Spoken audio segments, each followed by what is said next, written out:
Gotcha. Yes. All right. Do I need to pull So, up mine to make sure I got I mean, everything right? yeah, you can if you want to walk along. Yes, I do. And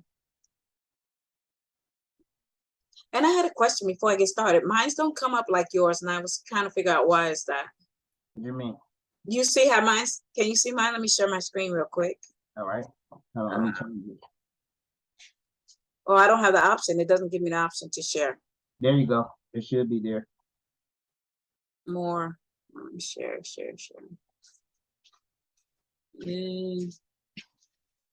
Yes, okay. It's sharing. Thank you. You see it now? No. Oh gosh, what is going on? What about now? I hope so. Yeah, yes. Oh, you can see it. See how it shows up and it doesn't automatically come to the rhinestone? Yeah, and that's okay. You'll get that welcome screen every time you open it, and that's okay. Unless you open up a particular design, then you won't see it. Oh, okay. Because I was wondering why. So in other words, I do have to still go to here no matter what. It will automatically go there. No matter what, regardless if you open up a design you've been working on, the first time you open up CorelDraw, you always got to open up the wizard as well. Okay, gotcha. I'll log off now then. Let me go back to it and see if I can log you out. But you can go ahead. All right. Stop video. I don't even know how to stop sharing. There it is. Stop sharing. Okay. All right. Let's see here. All right. Okay, that's something else I was working on. Oh, Nipsey. Nipsey. I like Nipsey. All right, so when it comes to working with Rhinestone Designs, when it comes to doing rhinestones or creating rhinestone designs, what you want to start out with is thicker lines, like the thicker lines that are on this image versus the other two. It'll be easier if the lines are thicker. You know what I mean? Okay. Because we have to take a rhinestone, the size bigger. This is a SS10 size here. We're gonna place it over that line. You see, the line has to at least be as thick as the rhinestone is. Gotcha. Now there is a way around that, but starting off for beginners, you want to make sure that your lines are thick, right? Okay. Now all three of these, they were PNG images that you sent to me. Of course, when we zoom in, we start to see the pixelation there. Correct. Every time you import an image into CorelDraw, first thing you want to do is you want to click on it, then you want to right click on it and outline trace clip art. It changes the JPEG image basically to a vector image. All right, let that run its course, and then we'll just pretty much hit OK. 9 times out of 10, we'll hit OK here and move on to the next step. So now we have them, and no matter how far we zoom in or how much we zoom in, it doesn't lose its pixelation. So that's vector right there. That's vector. Okay. It's vectorized now. Okay.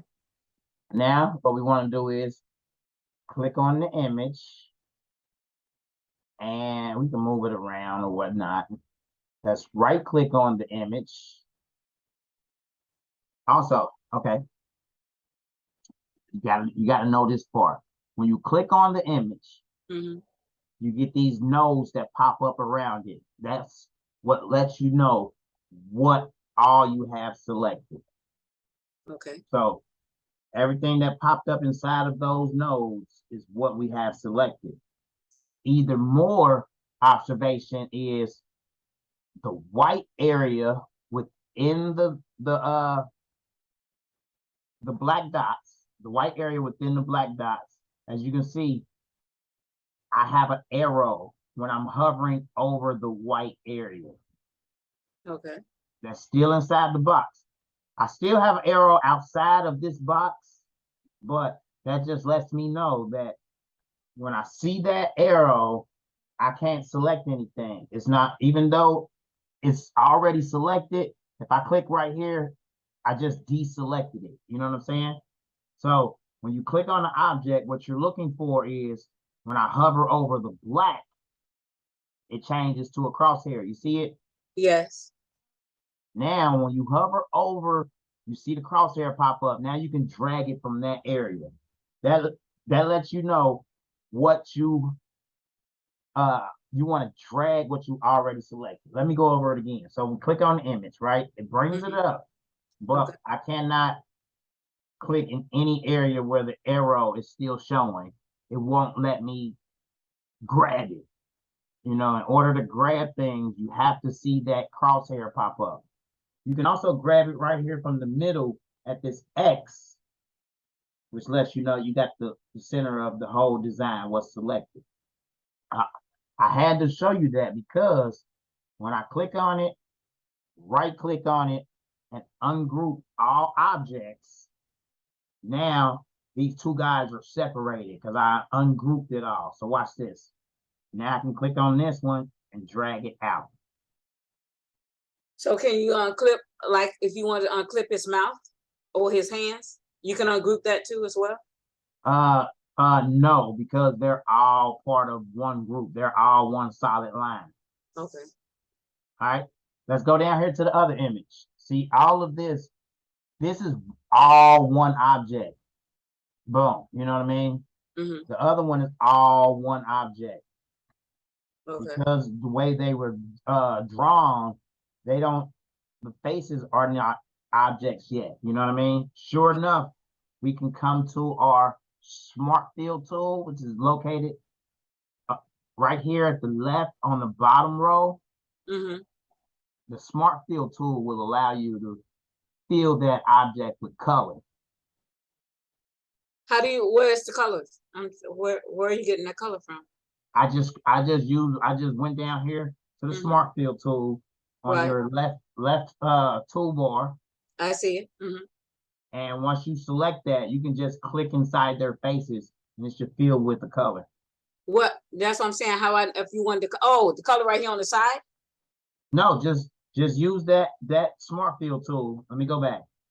No, I'm saying, how do you know what color? Like if I want to change it to brown, what do you change it? You'll be able to change it after you Smart Fill it. So with the Smart Fill tool, it just uses a basic generic color. And I have my color set to gray. Like up here in the top left. What? Oh, okay, yeah, right here. Okay. Yeah. Gotcha. You can change your fill color, but I pretty much keep it on gray. That way, every time I use the fill, I know I've used the fill because it'll be gray there. Gotcha. Okay. So after you click on them and fill them, then you can go back to your selection tool and actually change the color.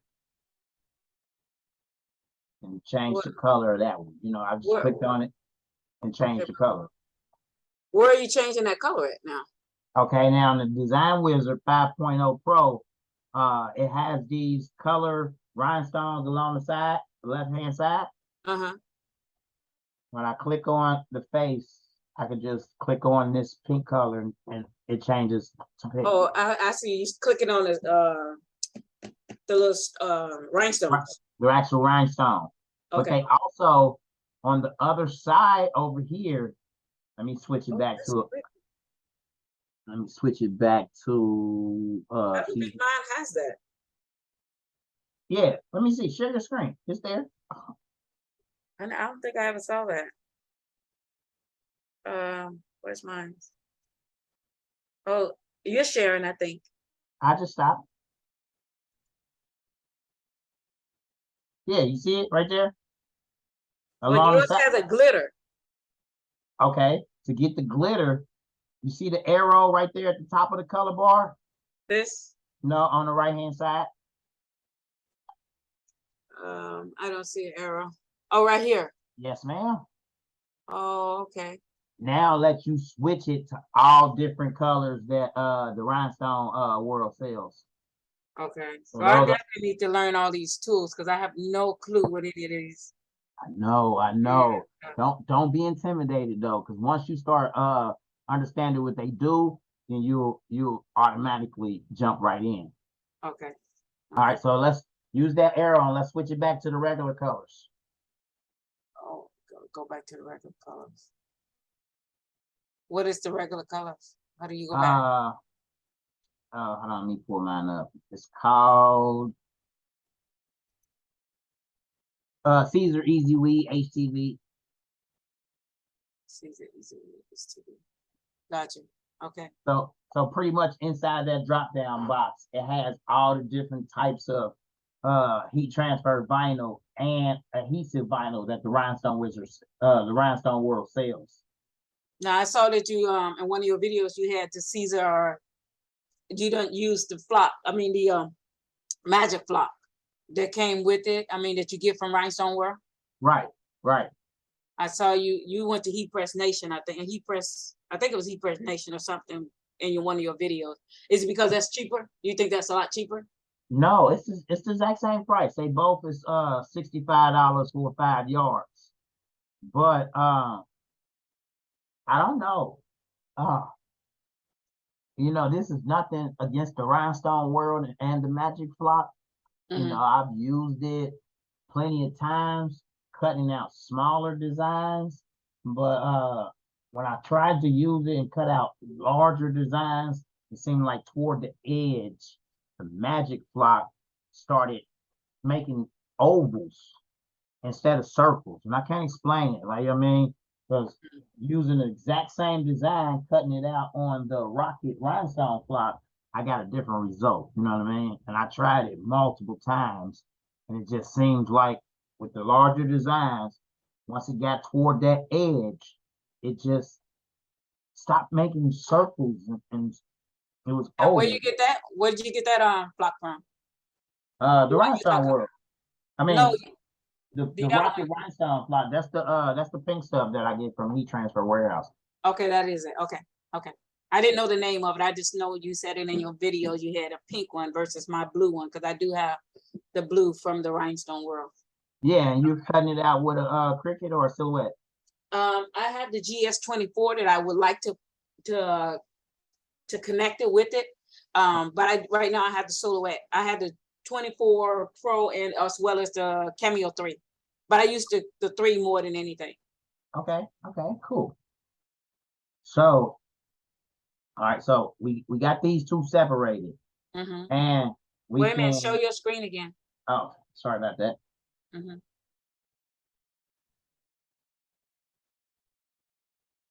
All right, so we have these two separated here, right? Gotcha. And we can use our selection tool. So up here on the left is our tools. The top one is the selection tool, and if you hold it down, you have option between a pick and a freehand pick. The pick allows you to make squares around what you want to select. So as long as you draw a square around what you want to select, it will highlight that item. So let me show you. If I want just this head here, I'm only putting the square around the head, and it will select that pink object that we smart filled in there. And now we can move that away. So it won't select, even if I came halfway down the body, it's not going to get the hands or the torso because the entire part of that object is not inside the square. You see what I'm saying? Okay. So if I let it go, even down here, it's only going to get that head. Even if I dragged it all the way down to the feet, but didn't include the feet because the feet are not inside the box, it's only going to get that head. Oh, okay. All right.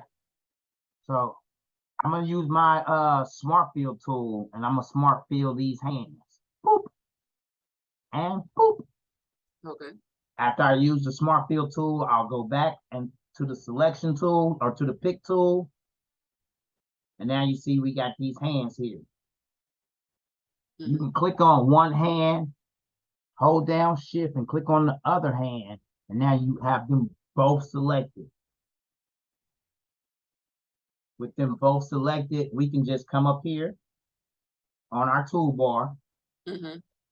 and we'll use our weld function, which pretty much gonna weld those hands together. Okay.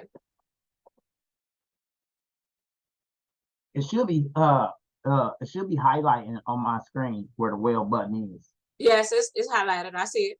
All right. We're on Now it. we'll use this row right here a lot. The weld, the simplify. Well, I don't use simplify too often. That's more intermediate. We'll use the trim, and occasionally from time to time we'll use a create boundary. But the create boundary and the simplify are more so intermediate, I would think, because I rarely use them except for times when I'm doing some intricate stuff. Okay. All right, so now we got these hands welded together. We can change the color, the pink. Now here's a great example of using the pick tool. If I highlight just down here, I know for a fact that these three are objects. The head is an object and the hands are both one object. So if I highlight over just that area and don't get the body, now I have just those three selected. Gotcha. All right. Mm-hmm. So now using that same tool, I'm gonna highlight the heads and that one hand and watch what happens. It only highlighted the heads and didn't get that one hand. You know why? Because it didn't do the whole body. The Not other quite. part. Not quite. This hand is, that's how big that hand It's is, connected. because it's connected to the other one. Yeah. So you're gonna use the selection tool a lot, and I want you to know how to use it to its full capacity. You know what I'm saying? Okay. So when drawing around objects, you know what objects are on the screen because you created them. You know what I'm saying? Mm-hmm. You know if you welded those two hands together. If you can't remember, then I'm gonna break it apart just to show you. So if they wasn't welded and I selected all three of those, now it has all three, both heads and that hand. So the selection tool will only select the object if it has the entire object. So if the hands are combined and I try to select them, I gotta select. All of it. Uh-oh, wait a minute. Move that out the way. I gotta select just the hands. And now I got just the hands. Okay. Got me? Yes. Yes. All right. But you also use combine and not weld the last time. Oh, you quick. You quick. Be paying attention. I'm listening to you. All right. Now combine and weld, in my eyes, they're kind of tricky, but then I can only show you when we get into using them. Like I can't even make up something right now. I just got to show you as we go the difference between combine and weld. You know what I'm saying? Okay. Gotcha. I'm gonna grab both of these and I'm gonna just move them out the way, and we're gonna drag this guy in right here. I'm actually move this other guy out the way too, so we're just working on him. You can't make the artboard bigger? Huh? You can't make the artboard bigger? Oh yeah, we can, but all right, so right now my artboard is 26 inches by 22 inches. Why so big? Because I like to have that room to work around, to where if I want to make a copy of it and work on this one, I still have this one within my artboard. Gotcha. And the other ones that's off on the side, huh? You can't work outside of the artboard like you can do in a silhouette? Yeah. You can, but I use this space, this size, to actually like determine like the size of my design. If I know that my artboard mainly is 26 by, sometimes I change it to 13 by 19 if I'm doing sublimation and I know I'm printing out a 13 by 19 image. Right, that's what I typically keep it on 26 because 26 is 2 13s. So if I was doing a all over shirt, this is just me personally. Like some people like to work in 8 by 5, by 11. You know, they like to work with the size of the medium that they'll be using. I like doing it like this because I make a lot of changes. You know what I mean? And Mhm. even though I can drag this out here and have another copy down here, for the Mhm. most part, I like to keep it within my artboard. So 26 is good for me. Okay.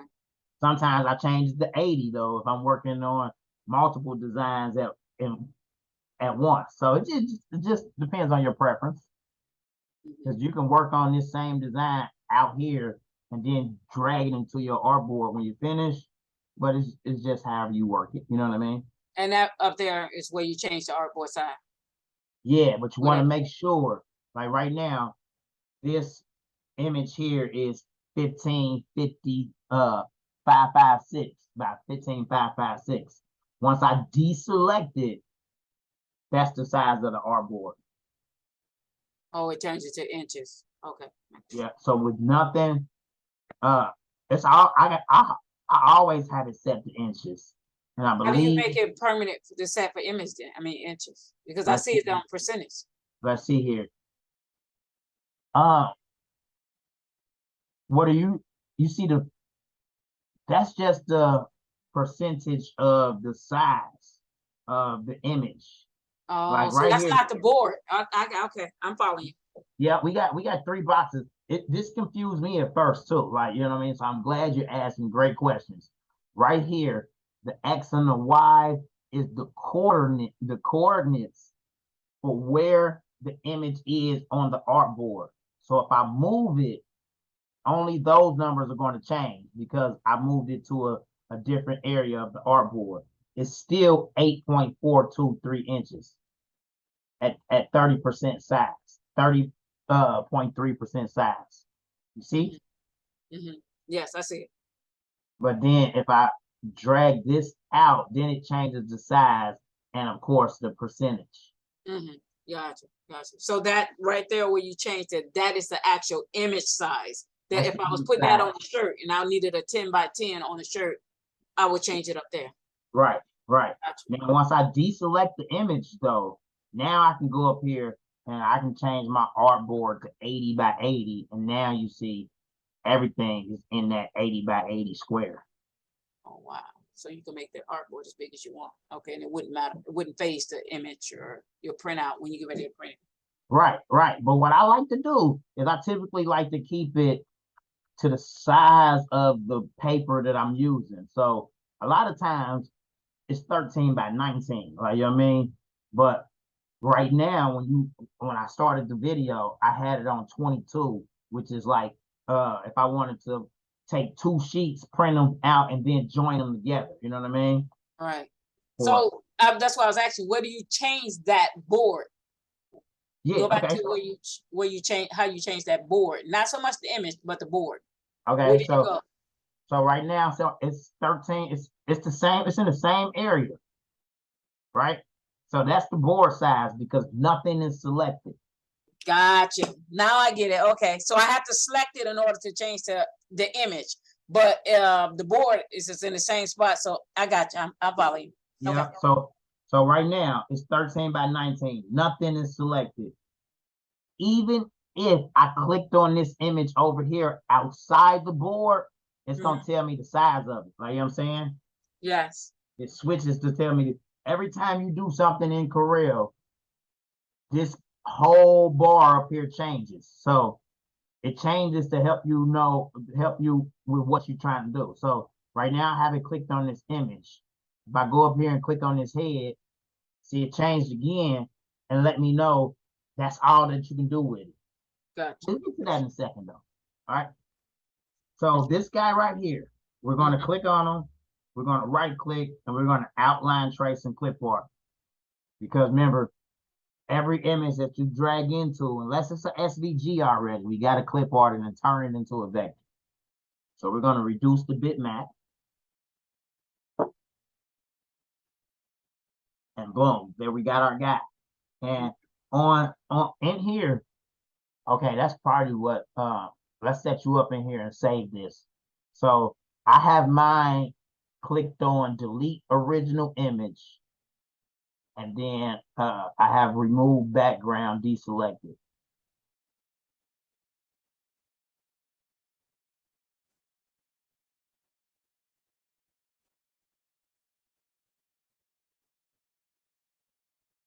Why not have the remove background? You don't want the background removed?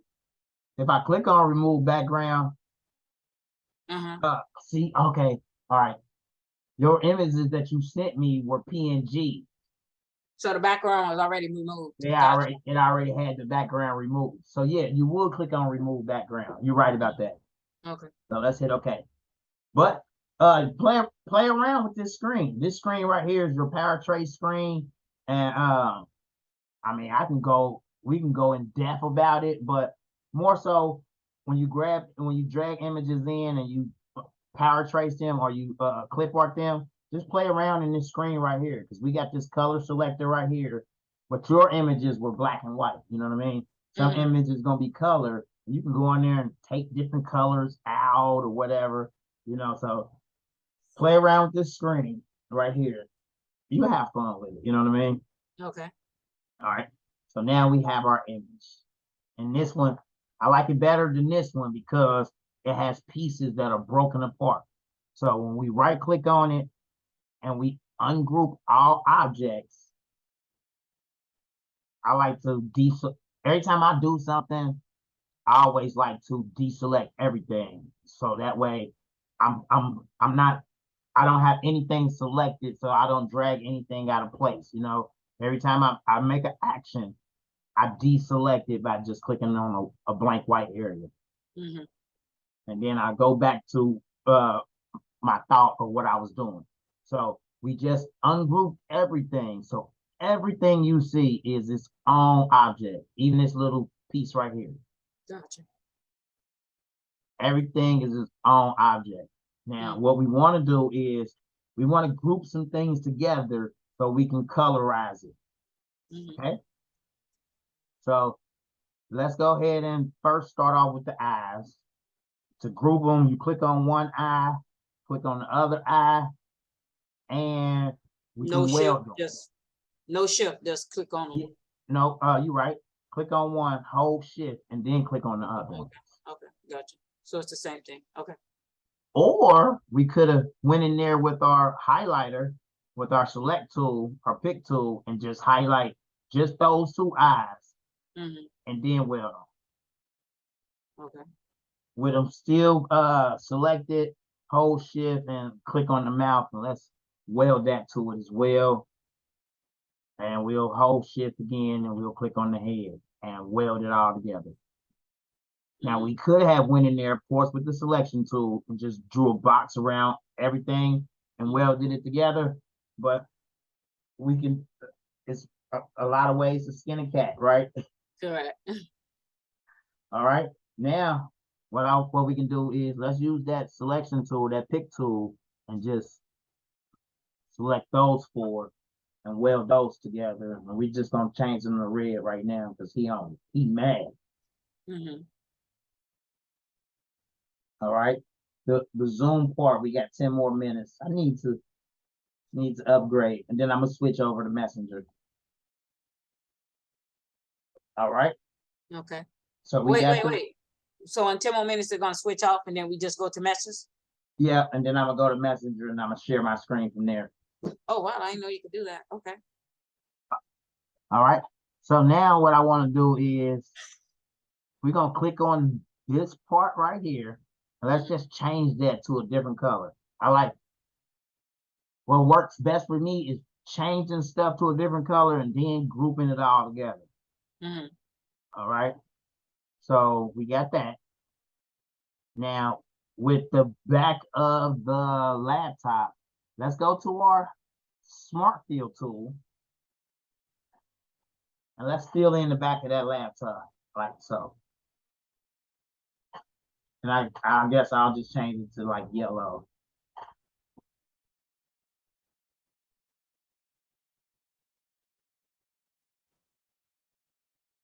All right. You moving right along with me?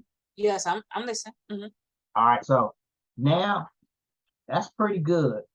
in my mind, we got, you know, we got the head. So say if we wanted to cut this out in different colors and final, you know, of course we can make them with the blue head. The outline of the laptop is black. We can probably go ahead and click this one and change this whole bar down here to blue as well, like so. Mhm. I noticed that the laptop was filled because all the nodes was connected. That little piece in the middle of the on the laptop, which is purple, that didn't fill because nose was not connected. Oh, this piece right here? Yeah. Yes, exactly. But we can fix that. Let's hit delete. And if we zoom is your friend because it gives you more control. When you double click on this object, nodes come up. Mm-hmm. Those are the nodes around it. So I can drag this node down here and close that gap, like so. Okay. And now with that gap closed, let's go back to our Smart Fill tool. And now it should not fill in the inside of that, like so. Oh, okay. Okay. Gotcha. Gotcha. So whenever you use the Smart Fill tool, if you see an area that's open like that, you just have to click on it, you know, and play around with those nodes. Like we Okay. can even fix the shape of this by double clicking on it, dragging this purple node out here. We can't see it because we got to bring it to the front. These two buttons down here, the F and the B in the Rhinestone Wizard Pro, brings it to the front or pushes it to the back. Okay. So we fixed that node there. We can even, so all I did was fixed it, right? So that the thing wouldn't go through there, the Smart Fill. But I can double click on it and actually drag this purple part into the other purple part, like so. It does that, but then when we weld it together, it becomes one solid object. Oh, I like that. Okay. And now you could change that to a different color on the inside, so it won't be white. It could be, yeah, if you get that feel. Okay. But now let's change this color here and then go back to our Smart Fill tool so that we can fill that area in and change the color of that. Gotcha. Gotcha. And the way you did that with that nose is how you would go ahead and make it thicker, because I know the other images doesn't have the thickness that you needed when we first started. No. To do that was pretty much just editing that whole part because you visually didn't like how it looked. To thicken up lines, we're gonna use this one for an example. I'm gonna right click on them, outline trace, clip art. Let's reduce the bitmap. Boom. We just gonna hit OK. And now we have our fella here, right? So we're gonna right click on this and let's ungroup all objects. Gotcha. So say we want to make this line here thicker. We can just click on it. And now we'll go to our place and fill tab. And this is where I have fun at. Play around in here. The only thing you need to change is your contour spacing and however many islands. What does that mean, the islands? I don't know what that is. Okay. So the islands are pretty much your contour lines. So if I drew a circle, if I drew another circle on the outside of that outside circle becomes a contour line. For example, right here in our contour spacing, let's say we want 0.18. We'll leave it at 0.18. One island to the outside. Once I do an island fill, it's going to make one island to the outside, 0.18. Oh, so it's like a border or something. Okay. Yeah. See, CorelDraw uses the word, the Rhinestone Wizard uses contour, but I guess Photoshop and other programs use the word outline. Yes. All right, so I'm gonna delete that. my contour spacing is what you're gonna play around with a lot when you wanna decide how thick you want the line to be. So let's go 0.03. Still on the outside, 1 island. I never really mess with the space or fill line spacing. I got mine set to automatic for fill line spacing. But in order for it to change to that 0.3, don't you have to click on it? Yeah, I'm about to click on it now. Okay. I'm about to hit island fill. Oh, well, click on it here. You're right. And then island fill. And now you see how thick that is? Yes. Now we can hold shift, select the black, and we can weld that together. Now we just made that. That's what I needed to see. So now that that's thick, you are able to put the rhinestones in, right? Yes and no. It has to be at least all right. So if we click on it now, and we change this to inside, add stones. Now the contour spacing for SS10 rhinestones is 0.075. How do you know what size it is? Like if it was a 6, SS6. Where do you get that list to change the font size? Yeah, I typically there was no list. I've been doing the Rhinestone Wizard back when they had Design Wizard 1.0, and back in those videos is where I learned that the contour spacing for SS10 is 0.075. I leave it at 0.075 even if I'm working with SS6 stones. Like, really? Because it puts it right. Let me show you. Real quick. All right, so we got our box here, right? I'm gonna click on blue stones. I'm gonna click on the box, and now I'm gonna do contour spacing of 0.03, and then do a hatch fill.